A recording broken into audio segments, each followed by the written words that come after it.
They found James Holloway in his greenhouse, sitting cross-legged among rows of plastic vines and glittering synthetic fruit, his mouth sewn shut with nylon thread. He'd done it himself, they said. The thread was from a seed packet. No one wanted to touch the plants after that. It started slow, like all disasters do. Droughts crept in from the west, and when the storms did come, they were violent and wrong. Rain that scalded the leaves, hail that rang like glass. Real soil dried up, cracked into pale mosaics that coughed dust with every step. Farms folded. The old food died. But people have to eat. In the early years, we turned to hydroponics, then chemoponics, then something called Nutrigen. Most of us didn't ask what Nutrigen was. It came in drums. You poured it into the tanks and things grew. Fast. Always too fast. I worked as an inspector for Agricor. My job was to travel from site to site and ensure compliance. They were always perfect on paper. Uniform growth, maximum yield, optimal color. But when you got close, really close, you saw things that didn't make sense. Leaves that shimmered faintly when no lights were on. Tomatoes that bled thick white fluid when cut from the vine.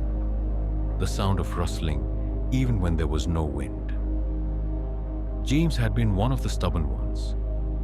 He'd stuck with heirloom seeds, soil-based growing, even after the water restrictions. We inspected him annually. He always passed somehow. With the bare minimum output, people whispered that his produce tasted real, rich, sweet, but no one could afford real anymore. The last time I visited him was in October. The sky a constant slate gray, the clouds refusing to break. I remember the cold, not the temperature exactly, but the absence of life in the air. No bird calls, no insect chirrups, just the soft electric hum of the Nutrigen processors down the valley. James opened the gate with a thin smile, motioned me through without words. He'd grown quieter over the years. We walked past his front garden, where green things still grew, sagging slightly, but alive. A single crow watched from the fence post, its feathers mottled with white. Inside the greenhouse, it was warm and humid, but not in a comforting way. The air was too still. Plants crowded the space in unnatural rows, all perfectly symmetrical. The fruit pulsed faintly in time, like they shared a single breath between them. "I've been trying something new," James said finally. His voice was rough, unused. "Crossbreeding? Native soil stock with the Nutrigen batches, just to see." "Is that allowed?" I asked, trying to keep my tone neutral. He didn't answer, just held out a pair of gloves and pointed to a row marked with the blue string. "These are the ones." I put the gloves on. The fruit was smooth, translucent. When I pressed my thumb to one, it gave slightly, as if responding to warmth. I turned it, and for a second I swear I saw something move behind the skin. A darker shape, like a curled embryo. James watched me, not like he was looking for approval, more like he needed to know if I could see it too. "You think it's safe?" I asked finally. He smiled again, wider this time. "No." That night I had dreams of roots slipping into my ears, wrapping around my brainstem. Waking left me disoriented, the taste of copper in my mouth. I called in sick and checked the inspection logs from James's last few visits. The reports were clean, too clean. Notes were identical, word for word, including the typo inconsistent coloration. That's when I knew someone had been forging them. I went back the next day. The gate was open. The crow was gone.